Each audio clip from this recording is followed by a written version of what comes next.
I'm Katarina. Gilbert. Josh, hi. Gilbert. Yosef. Peter. Cliff. Darren. Tristan. Zoran.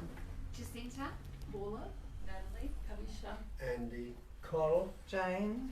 Tass. Chris. Dean. And back to Bob.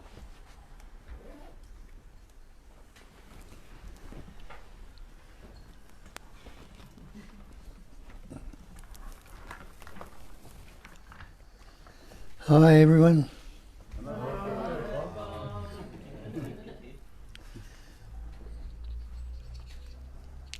thank you. Want to take anything else? Yes, everything.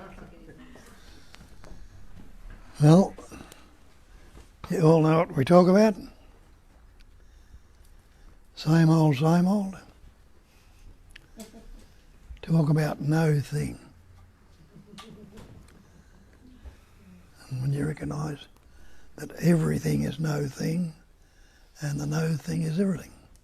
So you can't say it either is or it is not. And we discriminate the appearance, put words and labels on all these things.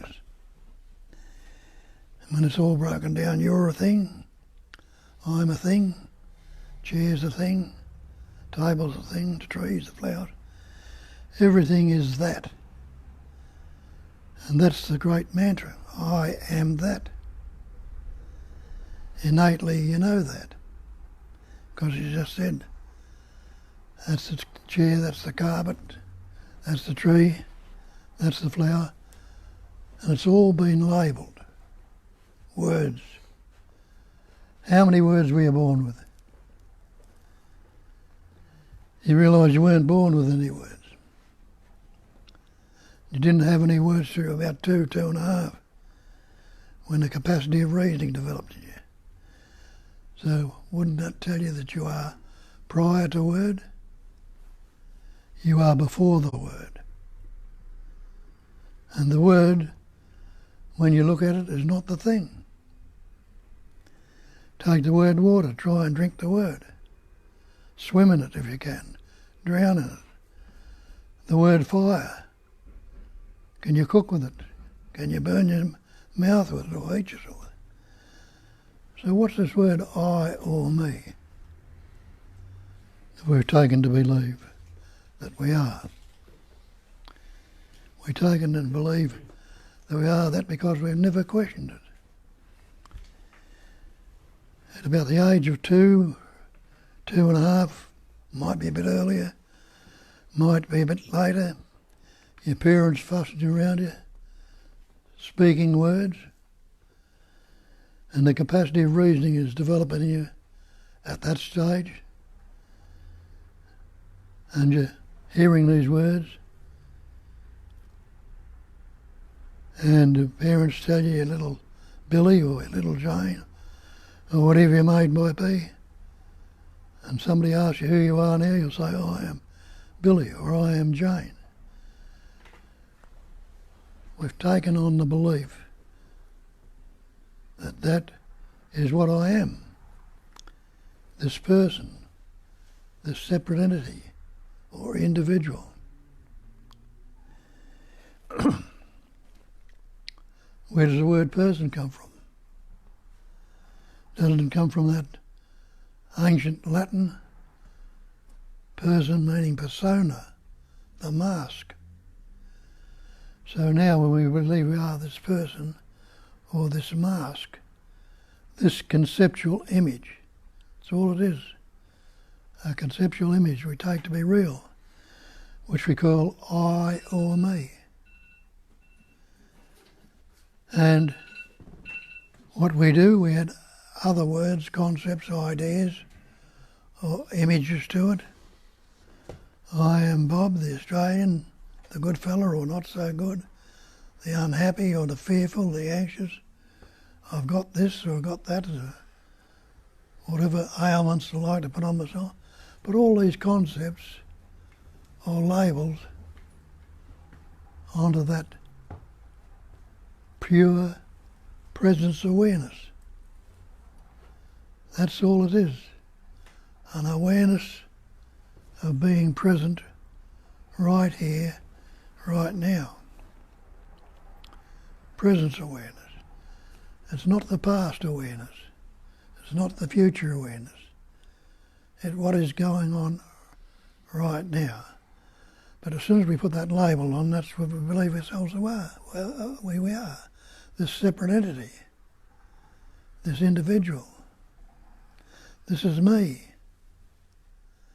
And as I say, we add all these other concepts or words on it.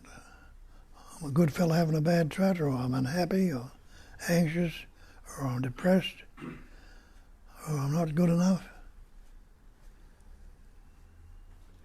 All this manifestation is made up of words. We put words or labels on it all. Tells you that in the Bible. In the beginning was the Word. The Word was with God, the Word was God. That's God. All God is a label. We put on this, what I call, for want of a better term, intelligence energy, or life. Or you can call it God if you like. But realise everybody has a concept of what they believe this God to be. And so now it's become a concept or an idea which has moved it away from what I actually am. And what did Christ tell you? He says, I am the way. I am the truth. I am the life. People thought he was talking about himself. But he wasn't. He was talking about that sense of presence. That knowing that you are. How would you translate that? You'll say, I am Bob, or I am Bill, whatever your name is.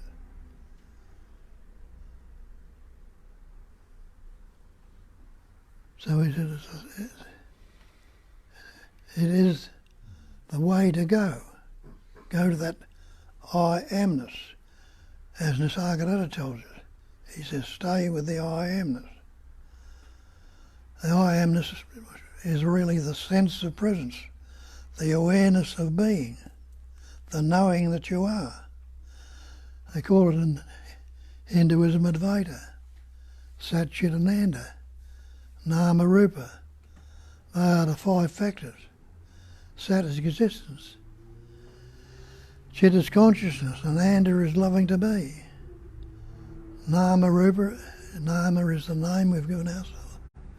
Rupa is the form, body, mind. And I told you that Nama Rupa, name and form, is Maya. It's illusion. It's not the reality. But we've taken ourselves to be this body and this mind. And these things need to be investigated and seen for yourself. And they tell you again in the scriptures that the false cannot stand up to investigation. If you investigate some of these beliefs we've taken on board, and they're not the truth, they'll fall apart. They can't stand up to it. So that's what needs to happen. Investigate, have a look and see. Am I this body? Well, you know you're not the body. You know it already. Because don't you say my body? Don't you say my house, my car, my coat? You know you're not the coat, the car, or the house. Well, maybe you're not the body either. Have a look and see. Same with my mind. If you believe you are this mind, show me a thing called mind. When I look for it, I can see there's no such thing as mind really apart from thought. And if mind is thought or thought is mind, which particular thought would I be? Well, I'd be that I am thought, wouldn't I? Well, if I was that thought, and believed to be real, you'd be frightened of losing it. Yet you gladly give it up every night when you go to sleep. So you can't be that thought. So you are not the body. What's this body made up of? Investigate and have a look. You see it's made up of elements. Air, earth, fire, water, space. Just like the elements around you. Well, if you think you're separate, take the air out of your body. See how long you'd last without the air. Take the water. Your body's 60% water. Take the water out of your body, you wouldn't last that long. Take the fire. The body temperature, you soon got hypothermia and die. Get off the earth if you can. Get out of space. When you look at it, you realise you're not separate from these elements. And these elements can be broken down into subatomic particles, which can be broken down into pure energy. So that's all this body is, a vibrating pattern of energy. The same with the mind. You can't show me a thing called mind, and you realise there's no such thing as mind apart from thought. And if mind is thought, which particular thought would I be? Well, I'd be that I thought, wouldn't I? And for that I thought, you wouldn't let it go for night because it'd be the end of you. So you'll gladly give it up, so you're not the I thought. You're not the thought. What's thought? Thought is word, sound, vibration, energy. That's all word. Sound is a vibration, a movement of energy. And doesn't Einstein tell you that? That's all there is energy. He says, I worked on this problem for years and couldn't find an answer. One night I went to sleep, woke up next morning, and there it was. All the working out in the mind didn't work. But left as it is, allowed to be as it is, it came to him. And Bankei tells you that, a Zen monk in the 16th century. He calls it the unborn Buddha mind, the unborn mind. And he says everything is perfectly resolved in the unborn. In other words, nature or life is resolving itself. And he goes on to say, why exchange the unborn for thought? And that's what we do. We exchange it for thought, contaminate and corrupt it, and lose sight of the true nature. Got all these words, concepts and ideas which are causing all our problems. So, why exchange the unborn mind for thought? When it's left as it is, tell me this. Do you disappear without the thought? If you ask yourself what's wrong with right now if I don't think about it, to do that you need to try and let the thought go. Don't take it on board.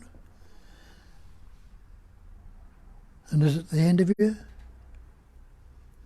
If you're not thinking about it, it's not. The breathing, the heart beating, food being digested, life is going on. But without the concepts, what is it? Well, they tell us in the scriptures that it's absolute. Or the Buddhists call it the great perfection. What can you add to absolute? Can't add anything to it at all. It wouldn't be absolute. What can you take away from it? You can't take anything away from it. It wouldn't be absolute. So, you must recognise and recognise that Everything is absolute. Nothing can be added to it, nothing taken away. But instead of saying that, recognising you are the absolute, and you can't go around telling everyone you're the absolute, or they'll have a place for you. But realise that you are the absolute. Know it yourself, that's the main thing. Nothing can be added to you, nothing can be taken away. And have a look at that. If you take that stance, nothing can be added to, nothing taken away. Who can be inferior to you if you are absolute? Who can be superior to you if you are absolute? And what would you want of the other persons? So that's where all our problems go on. There's somebody better than us, some of them worse than us. Some of the things we like, some of the things we don't like. All comparison. But if you are the absolute, nothing superior, nothing inferior, you don't want anything, just recognise that is what you actually are. Pure being, pure knowing, pure loving to be, Sat Chit Ananda. Well, we think we've got to become enlightened, we've got to look into it and become something. But it tells you you are already that, and have a look and see. Anyone who is not existing right now, and you'll say, no, I'm existing. You're absolutely certain of it. Anyone who is not conscious or is unaware right now, and you say, no, I'm conscious. I'm not unaware. So if you're not unaware, you must be aware. Anyone who's not happy to be. Well, I don't want to be dead right now, so I'm loving to be. So you already are that. Now, some of us have probably spent years searching, trying to become what you already are.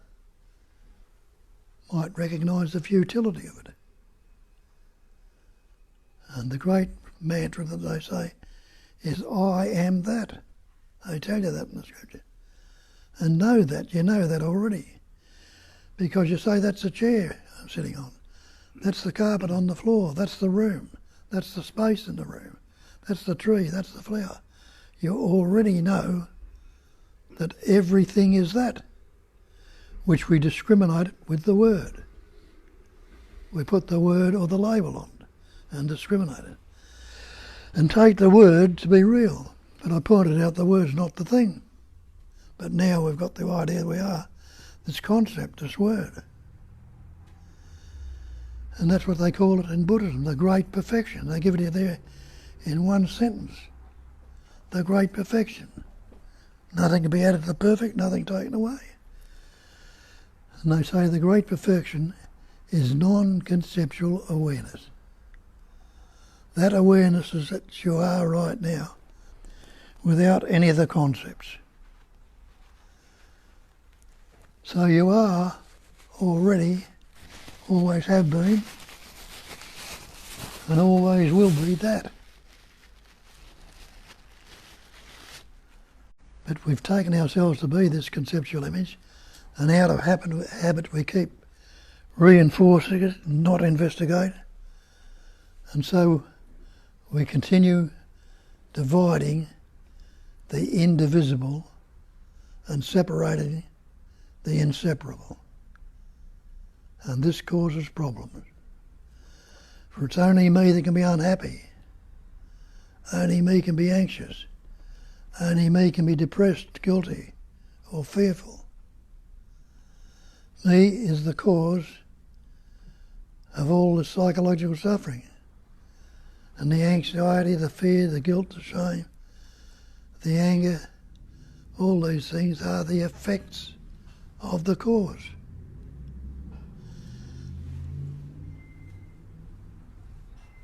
And that's what our problem is. Cause and effect. Duality. What if you asked the simple question, if I'm not relating to a cause, can there be an effect if it's not related to the cause? Well, if you're not relating it to anything, there can't be the effect. So what's relationship? Relativity. Isn't that dualism? So we're creating the belief in this dualism and we're suffering because of it. But if you see, there's absolutely can't be any effect if it's not relating to the cause.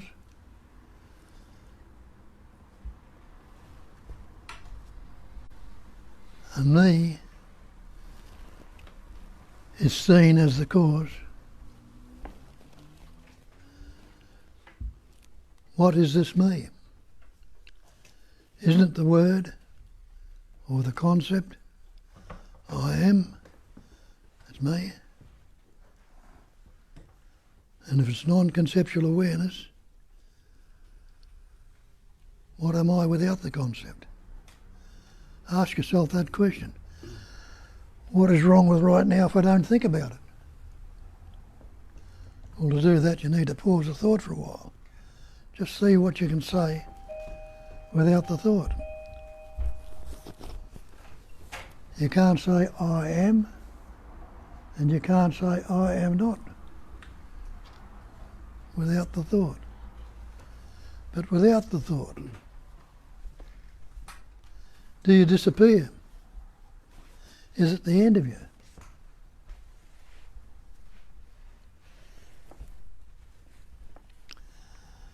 You realise it's not.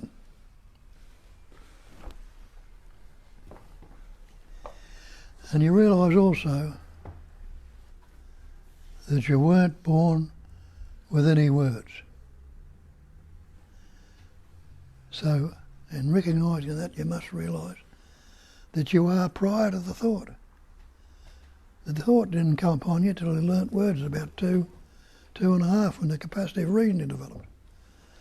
But before that you were breathing, heart beating, hair and fingernails growing, ideas and concepts. No, you couldn't put labels on anything. You'll say, I was born. But can anyone actually remember your birth? You think, can we take it for granted? We can. But how could you say, I was born, if you didn't have any words? And you didn't have any words till you were about 2.5 when you learnt words. That's when it all came about. So you are prior to the word, you're before the word. You're before the mind. You are the absolute, the great reality. And that's how they put it in Buddhism, the great perfection. The great reality is non-conceptual awareness. Awareness without any concepts, without any words. And that is what you are. How did you come about? Well, the Nisargadatta tells you there's only life. There's nobody who lives a life. He said life lives on life. For out of life, more life comes. And isn't that so? Where did you come from? Didn't you come from the life of your parents? That animating life essence that you call your father, enabled in that pattern through the food he's eating, the breath he's taking, and the animating intelligence energy of life, enabled in that pattern, shape and form a little microscopic particle called a sperm to form. Now you can't see that sperm in your naked eye, but it knew what to do. The same in your mother. That animating life essence of pattern, shape and form your mother, enabled in that pattern called a microscopic particle, called an egg or an ovum to form. That egg knew what to do. it attached itself to the wall of the uterus. So it was suffused with that intelligence in it. And that intelligence attaching itself to the wall of the uterus, and that sperm, full of intelligence, knowing what to do, swam to the ovum and penetrated the ovum. Those two coming together doubled that cell, doubled it again, and the little embryo, the little fetus, which is what you are today, formed. What were you doing about it then, and what have you, the separate entity, been doing it ever since then? You realise this believed in entity, this person, can't take a breath, can't beat your heart, can't grow your hair and your fingernails, digest your food, cannot do anything at all. And if it wasn't for that life essence pulsating, throbbing and experiencing through it, you couldn't say a word, you couldn't even be the life itself.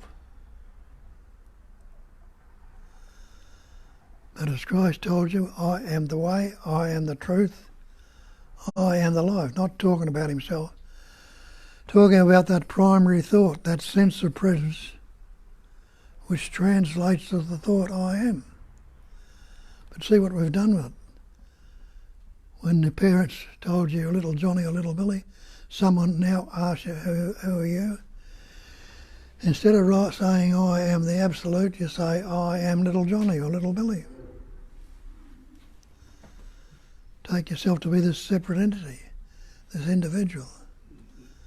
And as I said before, it's only me that can be fearful. Only me that can be unhappy, depressed, guilty, shameful, remorse. Me is the cause of all my psychological suffering. And the effects are the anger, the depression, the self-pity, the fear. They're the effects of the cause. Now investigate that. And ask yourself the simple question. If I'm not related to this cause, me, can there be an effect? If it's left as it is, not related to, not divided.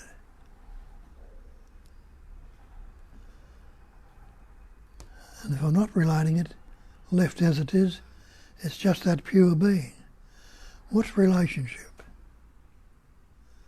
Isn't it relativity? Relationships? Isn't that dualism? Me and other?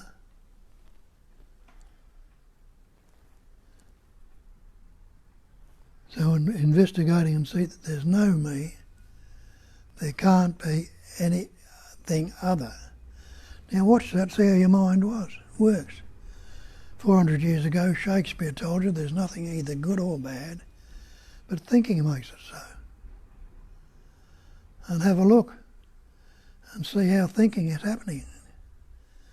And you realise thinking is always happening in the interrelated opposites. You're either in the past, which is memory, or in the future, which is anticipation and imagination. It's either good or it's bad, it's pleasant or it's painful, happy or unhappy. Watch your mind and see if it functions any other way. So it's a dualistic vibration. And they tell you in the scriptures there is absolutely no duality in non-duality. Duality is a fiction, it's a concept, it's an idea. But what we've done, we've invented these opposites, the thinking in the opposites, and put the labels on them. Now it's good or it's bad, it's pleasant or it's painful. We've split it up. But realise it's all the one essence that's bearing, patterning, everything. There's nothing divided, nothing separate. Have a look at day and night. We divide them. But have a look at what's happening and realise there's daylight right now. And this thing we call Earth is facing the sun. This part we're living on is facing the sun. And the light of the sun lightens it up and we see it. So there's light. Now the other end is facing away from the sun and it's dark. Does the light know anything about darkness or light? It doesn't.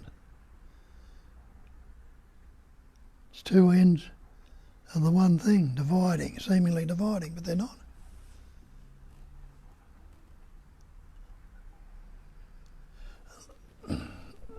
So day doesn't know anything about darkness, and night doesn't know anything about daylight. Two ends of the one thing. But we divide it.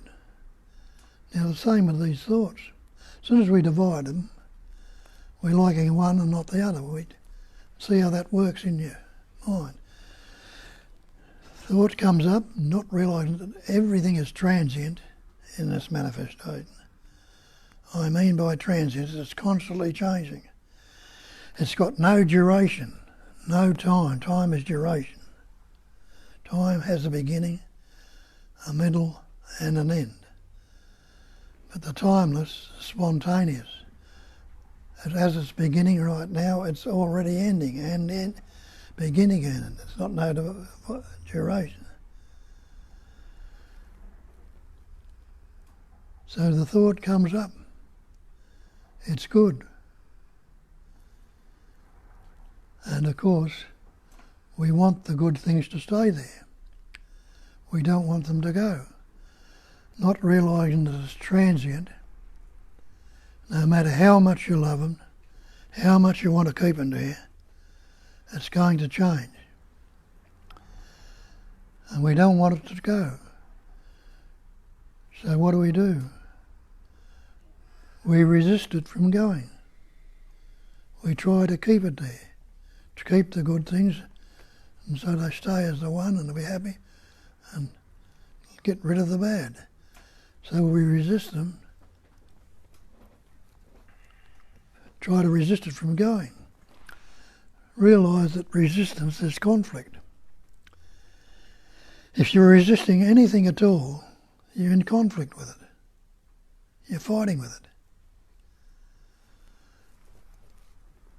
And that conflict makes you unhappy, anxious, fearful, depressed, guilty, jealous, envy. Another word for all those terms is uneasiness. Or another word for uneasiness is dis-ease. Resistance, conflict and dis-ease.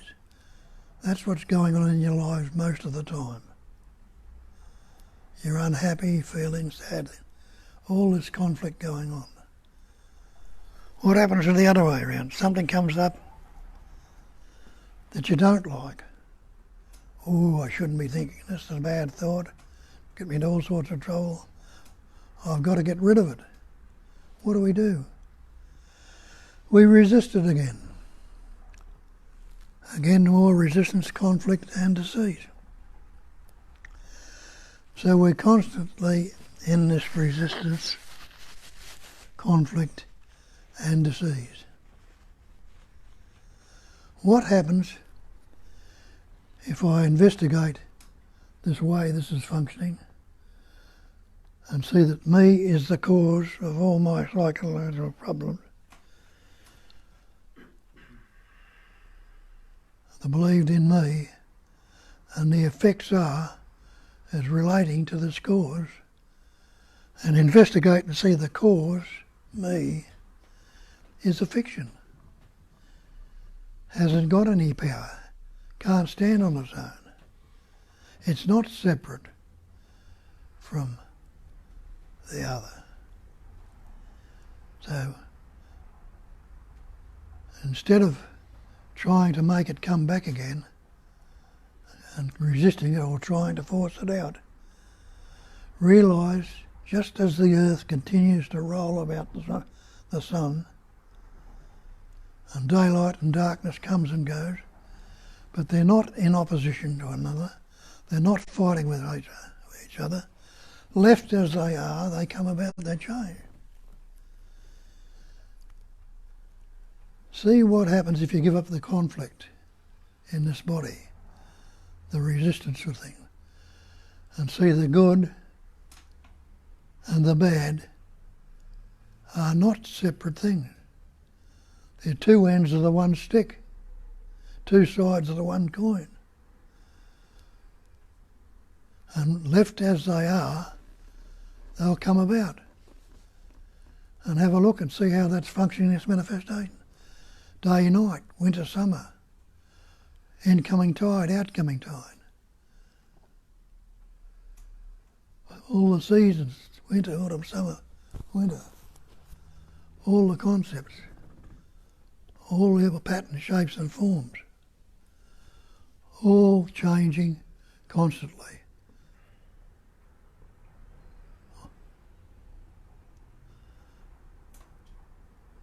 All vibrating naturally, effortlessly, spontaneously.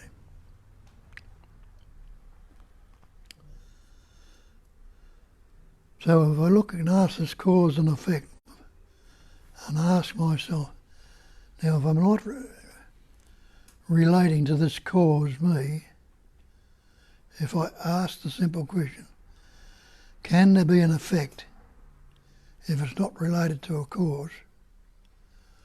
Or can there?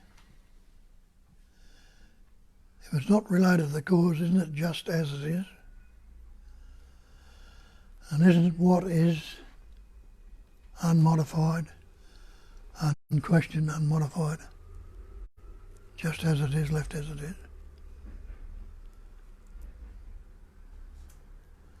So, look at this me that's believed that these are the cause, and see that this me has no substance, no independent nature, cannot stand on its own.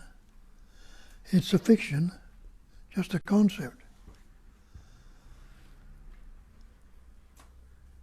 So, what, if it's just a concept, can it relate to anything? And if there's no relationship, no relativity, no two, where does that leave you? Anyone who's not existing right now, gone over this a few minutes ago, anyone who is not conscious or aware right now, no. I'm conscious, I'm not unaware, so I'm aware. Anyone who's not happy to be, no, I don't want to be dead. So realise you are already that. It's not a matter of becoming, because doesn't becoming imply a future time? Says you're not now, you become something. But time, when you look at time, you'll see time's a concept. Is there a past if you don't think about it? Can you live a moment ago? You can't live in the past. You can recall it. And the only reality that the past has got is what you're recalling right now. You can't bring it right now into the present. It's forgotten, it's not there. That's all you do, you can recall it, but you can't live it.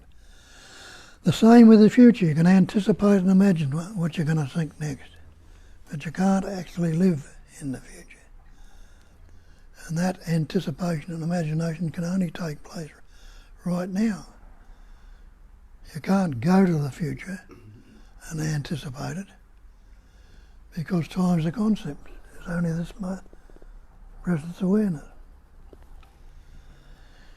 And see that the believed in entity, me, that's looking into it, is only a figment of my imagination, a concept, an idea.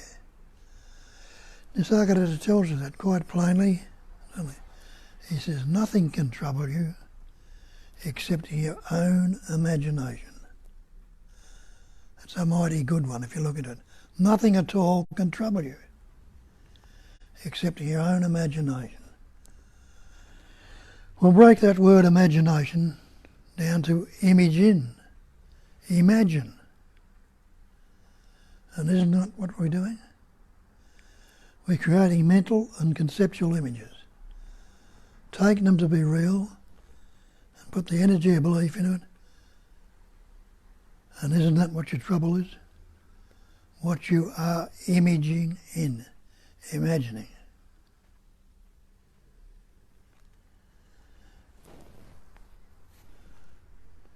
Look in a mirror.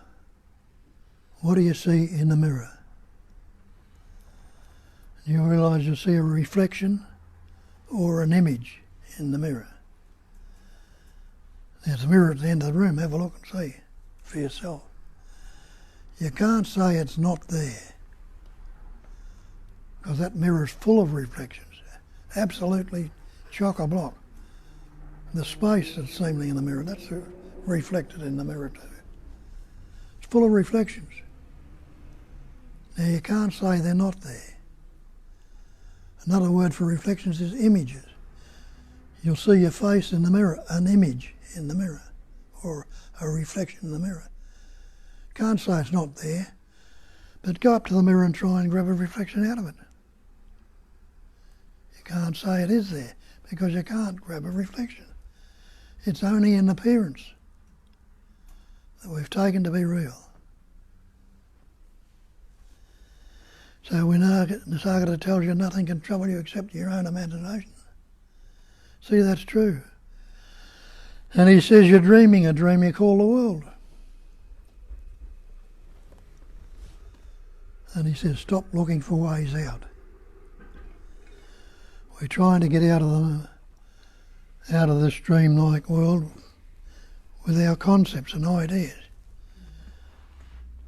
He says the dream's not your concern. Your concern is that you love one part of the dream and not the other. And isn't that so? We want the good, we don't want the bad. We try and change it all the time. He says, love all of it or none of it. And this is the important thing. The rest will be done for you. In other words, that life, that animating life essence, will bring up what needs to come about and does it for you. You realise this me that you believed is doing something has never done anything at all. But it appears to be so. They call it a phenomenal manifestation. That's the definition. What's the definition of phenomena? The definition of phenomena is that which appears to be. So it's all appearing. Look at it. It's all a phenomenal manifestation. It's all appearing. And the definition of phenomena is that which appears or seems to be so. It's only seemingly to be so. Because it can be all broken down into subatomic particles into pure energy. Pure intelligence energy. This body is nothing but a vibrating pattern. The thoughts, the words, the sounds, the feelings are still only that vibrating pattern. So you are that. Know it for certain. Stabilise in that fact and see what happens to this psychological suffering that goes on. The fear, the anger, the depression, the guilt, the shame, remorse, the unhappiness, in that recognition of your true nature, see what happens to the false. And the false is false. The false cannot stand up to investigation. And that's what they tell you, and they say, know the truth. Know the truth, and the truth will set you free. What are you free from? You're free from the belief that I am this person. Have a look at that word belief.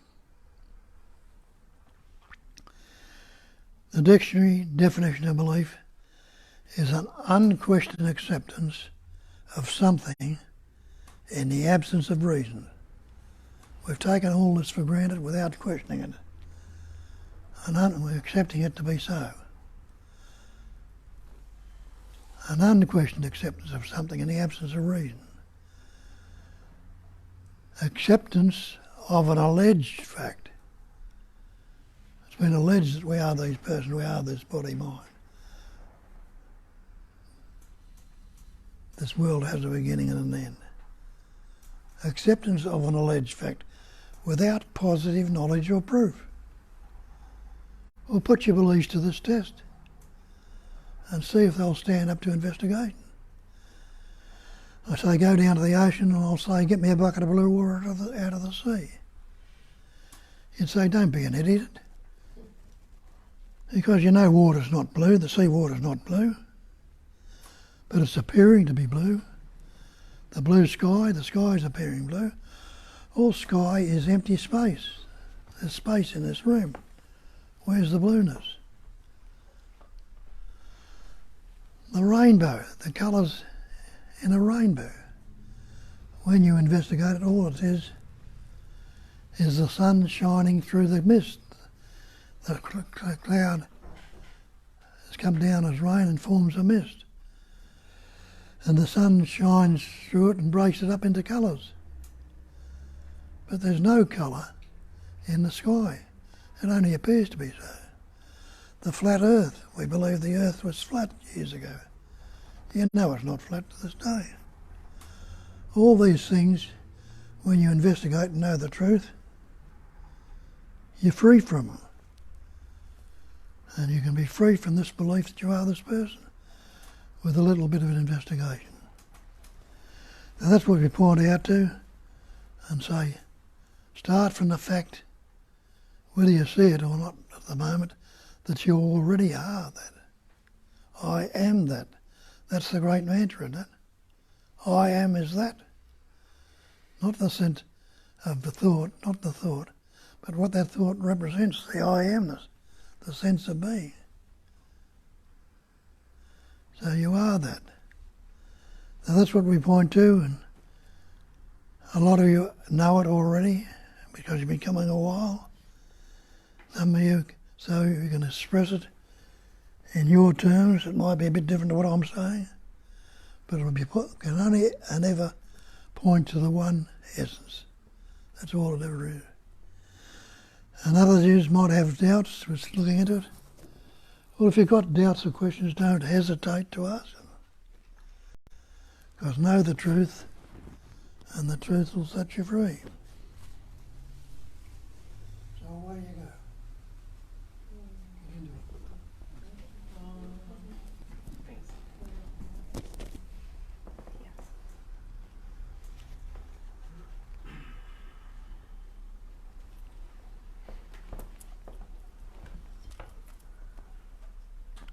Thank you. Okay, so welcome again, everyone. We have a couple of new faces here. So you saw the format. We are live streaming, so there is about 20-30 people with us who is watching live, and that will also be uploaded on YouTube. So we have quite a few warm welcome messages from few people who were with us. With just one comment, really. Bob's on fire today, love it. That's from Elena. And that's The wonderful. fire can't burn you. Throw a bucket of blue water over it. That's what it is. That's what it is, yeah. Oh, there is one more. JB says, great spiel, Bob. So thankful for you sharing the truth every Sunday. Thanks to you and Kat both. And Yes. thank you for everyone who was with us here, because it wouldn't have happened if not for those who want to hear and resonate. So this is the time when the mic goes to you, and we invite everyone to speak. We don't force anyone to speak. We don't teach anyone, so we don't point finger at each other or don't intimidate each other. There is no one who is less aware of their own presence than anyone else. We all have full 100% certainty of being.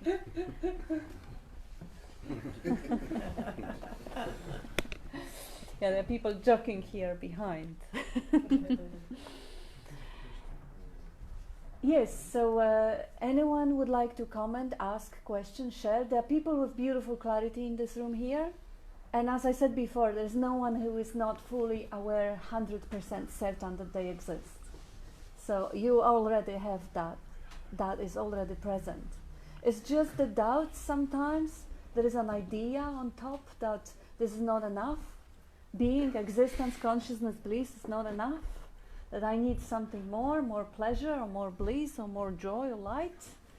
Those are ideas to be questioned. So, anyone?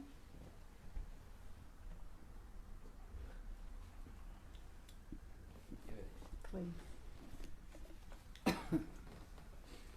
So how can the me survive that talk? How could it possibly survive? I have to try and find what I'm about to tell That's you. right. So some of the salient points from your talks over the years sort of pop up frequently here, and one is, watch the mind, see how it operates. And that's, ramifications of that, or, you could talk about it for hours, but it's a very simple pointer in ordinary language, and it really is a key, to seeing through this activity of the mind and the belief in me and all the rest of it.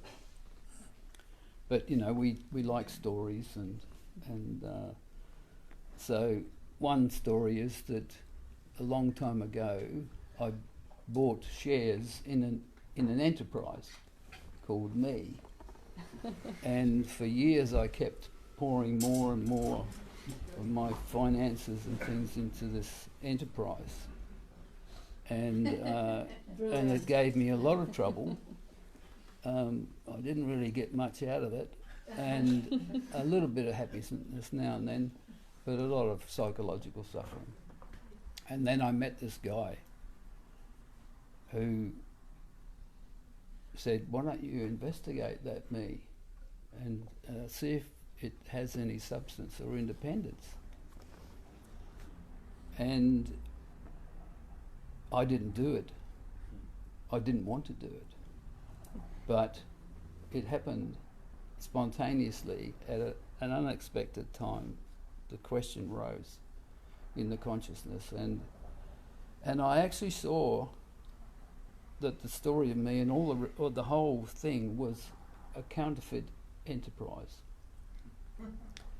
And the other one that you say is, when you see that something is false, you can't believe in it again. You may want to believe in it, but you can't. It's like children find out that Santa Claus is not real, and you can't really believe in it again.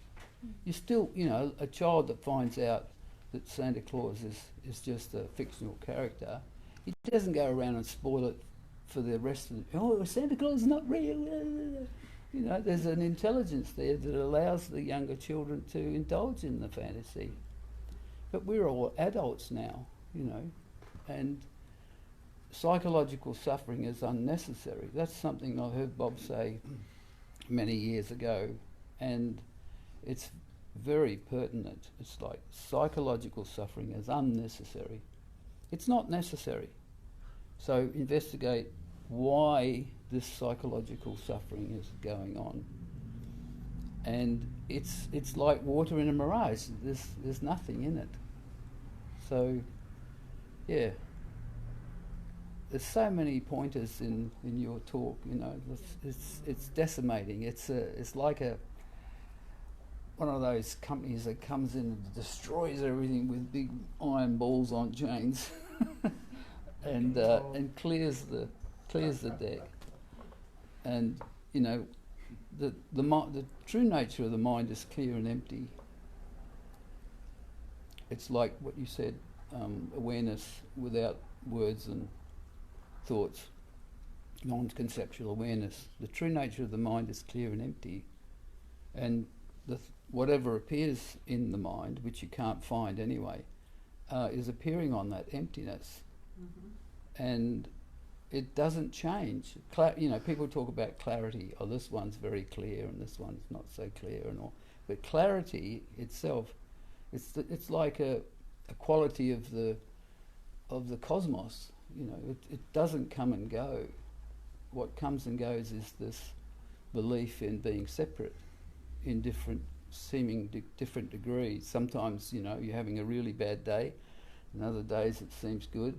But you look at the sky, none of those clouds are stuck to the sky, and some days there aren't many clouds at all, or no clouds. And there's an old song from the 60s, on a clear day, Great song. I can see forever. And that other one, I can see clearly now, the rain has gone. Yeah, so even in our own cultural stuff, there are pointers in our language. And Shakespeare was fantastic with a lot of his phrases. So that's my flavour I just want to add to. No, you can't add anything to what you said, Bob, but we all have our sort of view. In our culture, in mature culture, we have Wheel and the Wrecker. Yeah. And here we have Bob, the self-wrecker. Yeah, that's it. That's great. Thank you, Bob. Very good. We used to have John Wheel in the record, didn't we? Yeah, that's it. Wheel and the Wrecker. If you like, I'll say those words to that song. On a clear day, rise and look around you, and you'll see who you are. On a clear day, how it will astound you that the glow of your being outshines every star. You'll feel part of every mountain, sea and shore. You can see from far and near a world you've never seen before. That's it. Remember who wrote that? I know. I just sing it so I know the words. Yeah.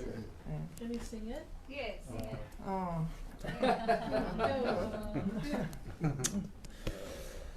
On a clear day, rise and look around you, and you'll see who you are.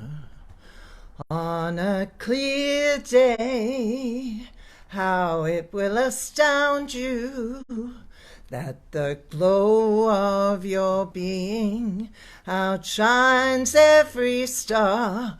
You feel part of every mountain, sea and shore. You can see from far and near a world you've never seen before. On a clear day, on that clear day, you can see forever and evermore.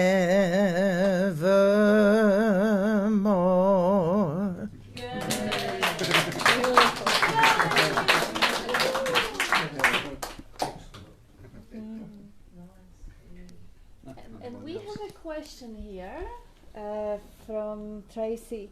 How does one let go of the me when I have been so identified with it for over half a decade? Stop it.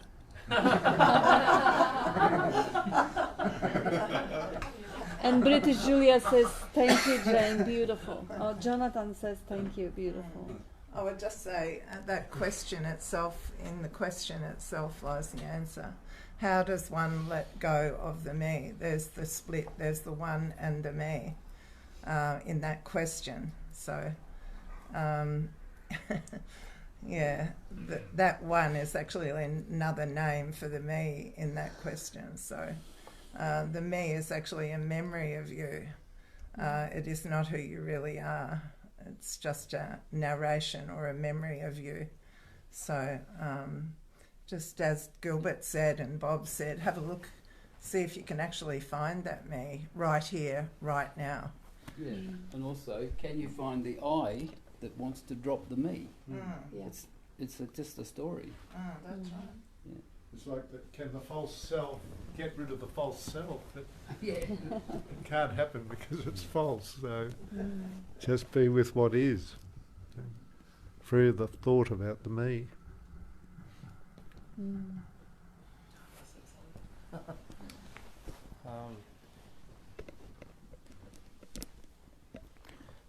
I just had the thought, the problem is that you love part of the dream and not you don't love part of it, and the thought that came up was love all the dream and none of it as well. Sort of, it kind of stops your mind from going anywhere. Then you can't really do that. The mind can't really do that, but somehow you love all of it and none of it. So yeah. Love all of it, but don't take it too seriously. Yeah, don't make it into a job.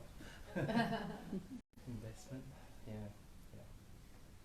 On the highways, they have these big red signs saying stop, go back, you're going the wrong way.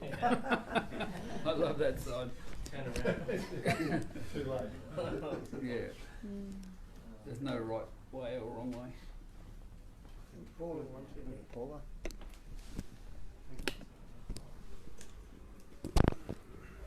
The same thing stood out for me today with Bob's talk, and that is there's no escape.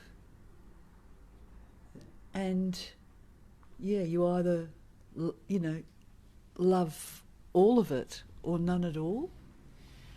And I think from my talking to a lot of people around this, there's an idea that there's some non-dual way of seeing and talking, and if it falls outside that, then it's rejected.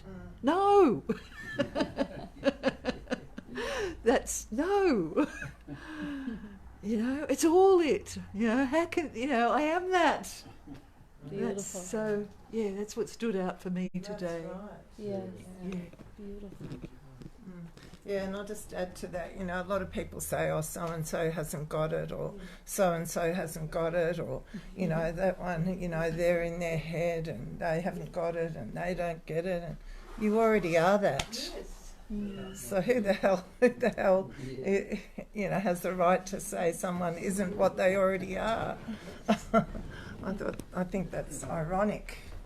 I remember many years ago, somebody in the meeting said, "I can see it's all one, but not Gilbert." But that was meant to be a joke. Good one. Beautiful. I think we've got a song coming on. Oh, awesome.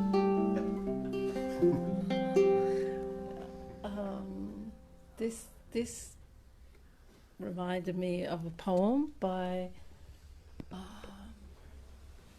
Hafiz, the Sufi poet, Oh, beautiful. and it goes like this.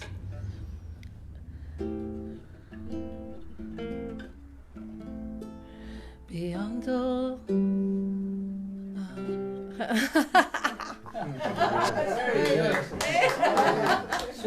let me just I think my mind just went, and that's okay, it's going to come back and then I'll remember the word. Beyond all right and wrong? Yeah. That's it. Beyond, thank you, Paul. Okay, no worries. Beyond ideas of right doing, beyond ideas of wrongdoing, there is a field, a beautiful field. I'll meet you there. I'll meet you there.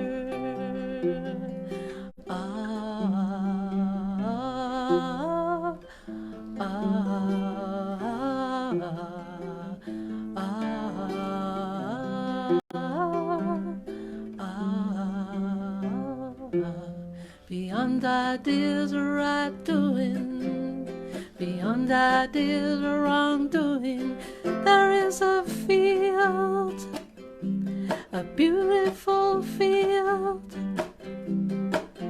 I'll meet you there, I'll meet you there. Join in, everybody, just sing, sing along.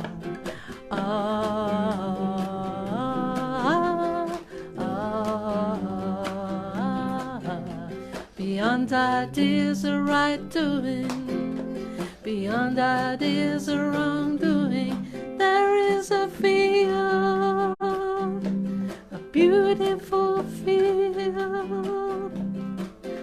I'll meet you there, I'll meet you there.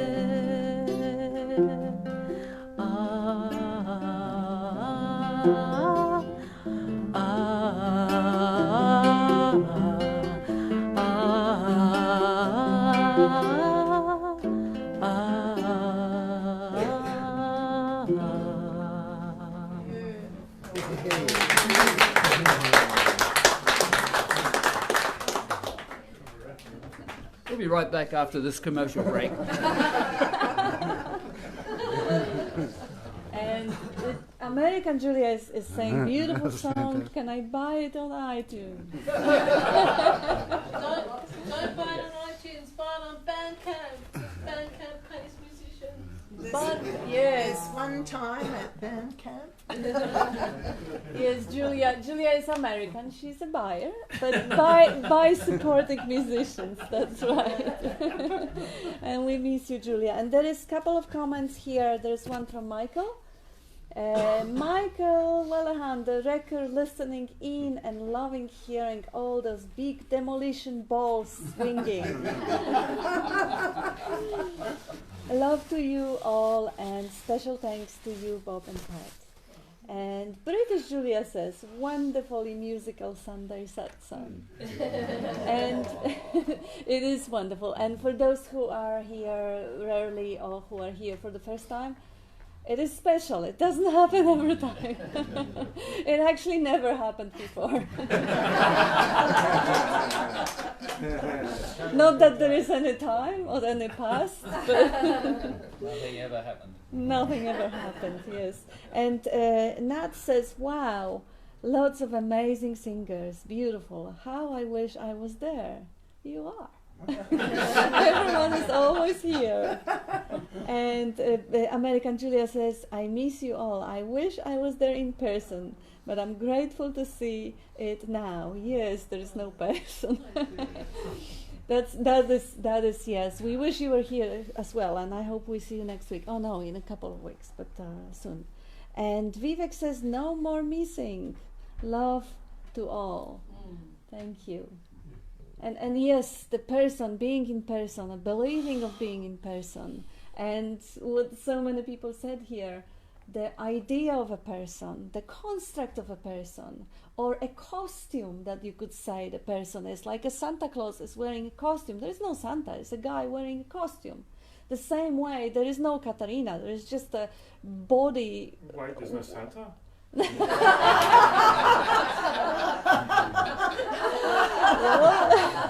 Sorry.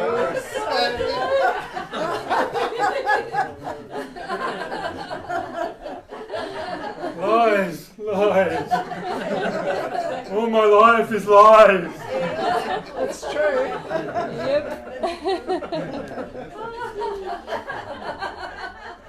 Beautiful. But that's a brilliant illustration how much the lie can do to get rid of itself. How much can costume do to stop being itself?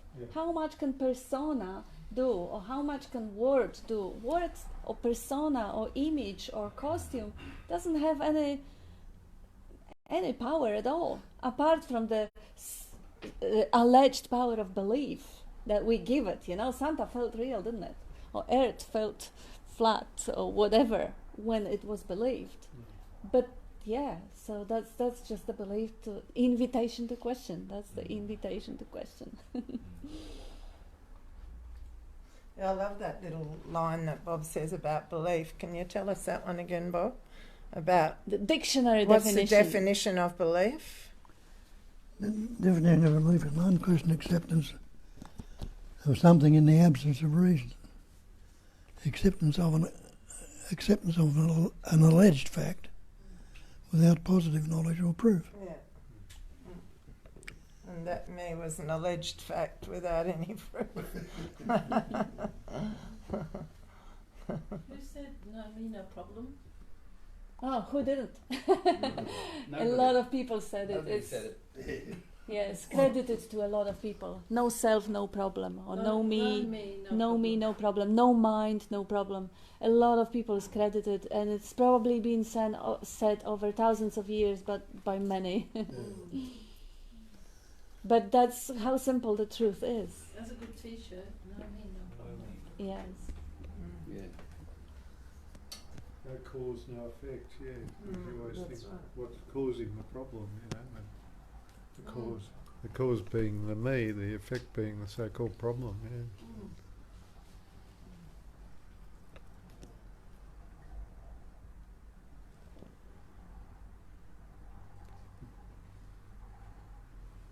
Yeah, that's the other thing for me. Obviously, you know, I'd always struggle of I've got to get this. I've got to, you know, become aware. I've got to see it all from there, and really, it was that belief in the self still doing it was what was the stumbling block, you know, until I could jump over that and realise I am the awareness. It's not the me. I'm already there, sort of, rather than something I've got to struggle to get.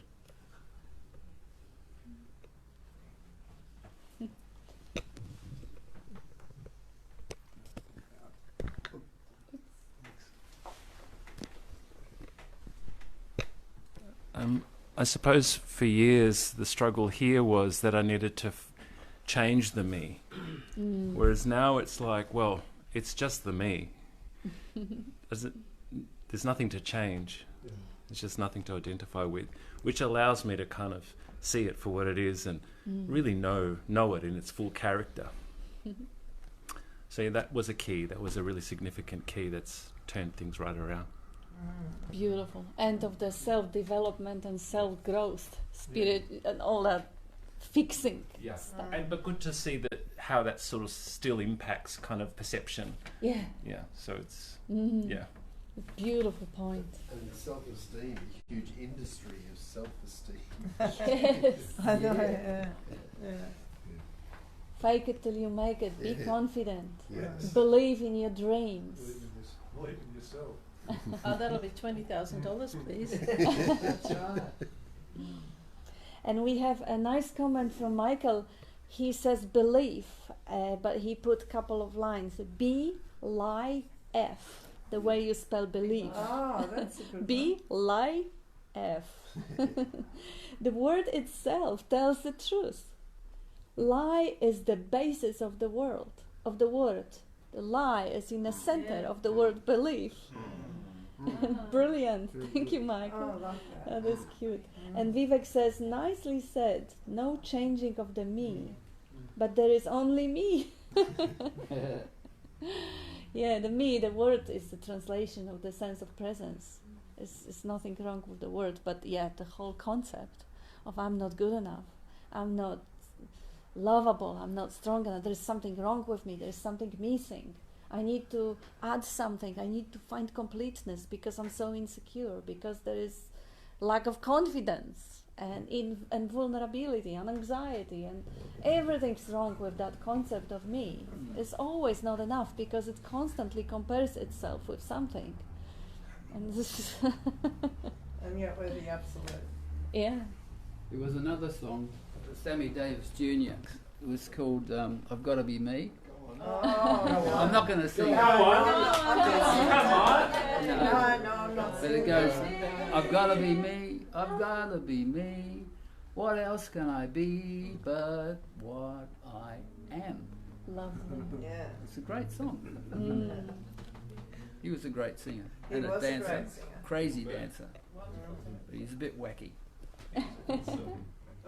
Deep. Wild and crazy. Yeah, your turn, Dean. No, it's nothing. Huh? There's nothing there. Pure emptiness. I've got a couple of comments here. Tracy says, multiple decades of being in the self-help world makes it hard to let go of the idea that I have to do something, achieve something. Yeah, good point. But it doesn't have to be hard. It'll be cheaper too. Yeah, it'll be cheaper too. Yes, when you recognize that that whole business, that whole industry is it's just the way the wheel spins, and you see that this is the way the life expresses. It's just, you know, it's just as beautiful, shaping the form or me or something as singing songs. The thing is, it just causes so much of psychological suffering, which has been said many times is unnecessary. We have 10 minutes left. So drop the concept, Tracy, that it is hard. It is a concept. It is an idea. It isn't really hard. It's just the recognition. And British Julia says, nothing appearing as everything. And she's asking, where's Gilbert's guitar? It's in the car. In the car, okay. So we hope we're going to get it out next Sunday.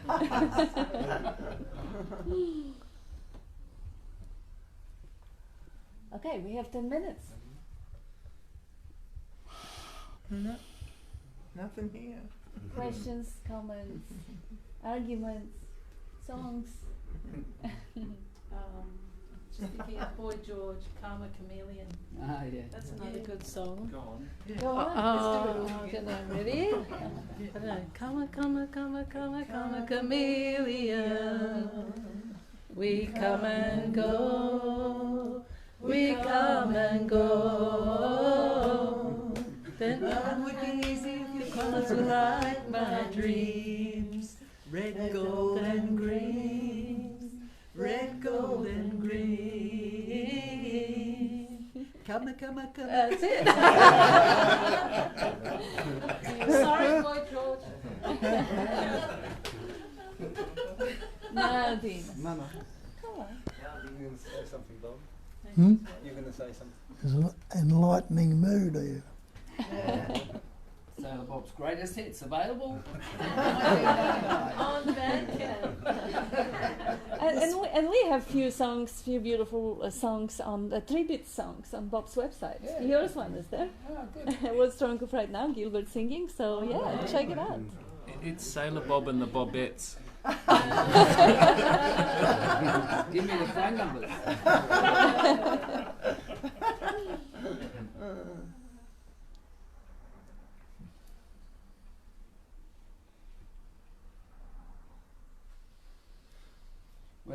When I went to India before I met you, I heard about you from Chris Dale when I went to see Ramesh in Bombay, and Chris, we were walking down the street going to lunch. He recognised my Australian accent and said, "You know, you want to have lunch?" And we're going down the street, and I remember it distinctly walking past this huge display of oranges. Some guy was selling oranges, and he's on this side, and he's saying, "Oh, have you heard of a guy called Sailor Bob?" And we'd been talking about non-duality, and I thought, "What's he talking about, Sailor Bob?" And he said, "No, he was with Mr. Gadada, and he's really clear. He gives meetings in Melbourne." And I'm thinking, I've come all the way to bloody India, and now I find out there's a guy in Melbourne. I was living in Sydney. Anyway, at Ramesh's, one of the things he said most days was a quote supposedly from the Buddha, and it says, "Events happen, deeds are done, but there is no individual doer thereof."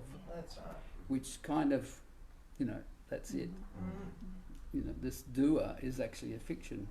Correct. And everything's done by the consciousness or whatever you want, however you want to put it.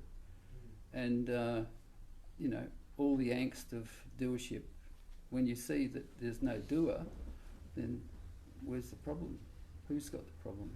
I remember I was having a bitch to Bob about something years ago, and he's patiently listening to me. I was getting into I know that face. complaining about something, and he said, if you perceive a problem, then you've got a problem. Put it right back on my lap. Brilliant. Yeah. Can't argue with it.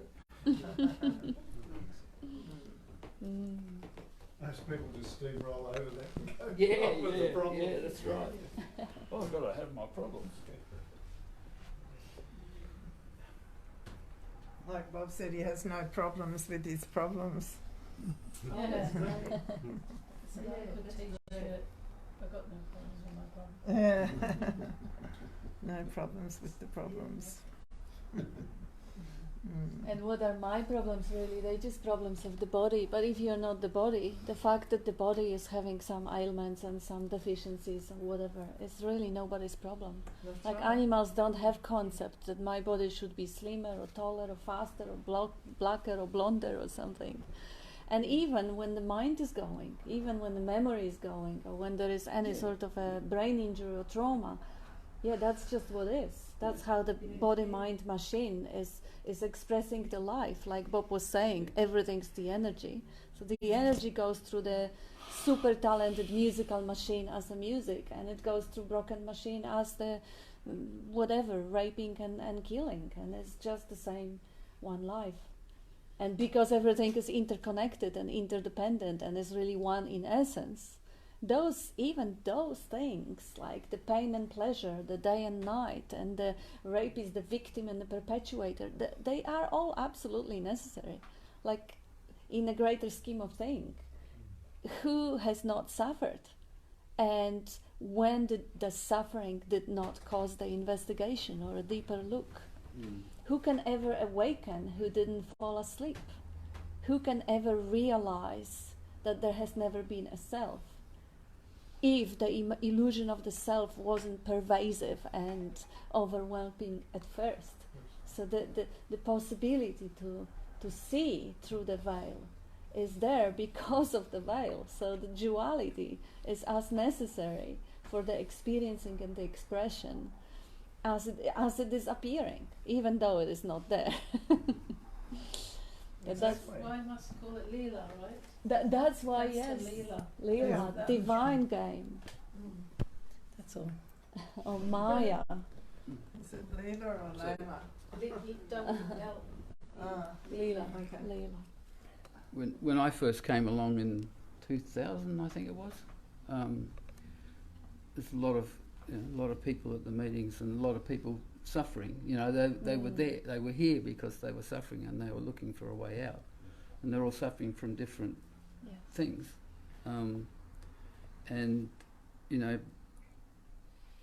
But where or when did the seeking start? The seeking never really happened. It's actually just a fictional story. And so, we've all come here and maybe there's an expectation of getting something or whatever. There's a form of seeking, but the message is you are already that. And so the seeking is actually a fiction about a fictional character, me. And that dresses itself up as an I or something, and it's like the narrative keeps regenerating itself. But that's just the manifestation. There's no escape because you're not actually in bondage, and that's liberating for no one. There is no bondage.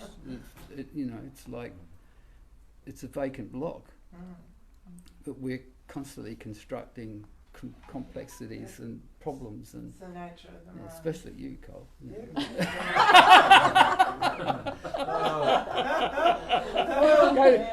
Go and see the Demolishing Man. It's often, it seems like that people are seeking a way out, and it's like there's something, or it comes to you, get me out of this, I want to get out of it, or something, but there's nothing to get out of it. And no one to get out of it. No one to get out of it. It's like that story about the bird in the cage, and You know, it's in the cage, and then it sees the doors open, and it thinks about getting out, and then finally it goes out and comes back and goes out and comes back. Then it flutters all around the room, doesn't go back to the cage, and then it realises there's no cage at all. You know, there never was a cage. That's But, good. yeah. Beautiful. Yeah. But the saying, what is it called? Stockholm syndrome. Yep. Where the person who's in bondage gets attached to the person Remember. who's got them Yeah. in bondage, and you know we all do that. You know, Yeah. it's like, and sometimes it's only when you get away from it that you realise, and you can see it from a distance, that Yeah. you know it's crap. What am I doing this for? But you're not the doer. Yeah, brilliant. I've got a couple of comments, and that will be about it. Ram, there is. Oh no! There is a death metal version of the song "What's Wrong with Right Now" on YouTube. Oh, seriously? There's a what? Death metal. Death metal version of the song "What's Wrong with Right Now." Thank you, Ram. We'll Google it. That is, yeah. I want the royalties. Yes, definitely. Gilbert should get the royalties. And Julia says, American Julia, I broke my middle finger 2 days ago. She sent me a picture like that with a funny little silver thing. and and she says, no problem. In fact, the spleen matches my nails. Yes, she does wear silver nails. Wow, that's a good one. And Nam says, thank you so very much to Kat and Bob. Love you lots. Thank you. Thank you, Nat. And British Julia says, thank you, Bob and Kat, and all who are there in Melbourne. I hope to meet you in person sometime soon. Amen, Julia. Come and meet us. Yeah, come over. And Jonathan says, thank you so much, everyone. And now we got thank you messages, so now we can wrap it up and go for lunch. Go for lunch. Thanks, Yay. everyone. Thanks, Thanks, Bob. everyone. Thanks, Bob. Woo!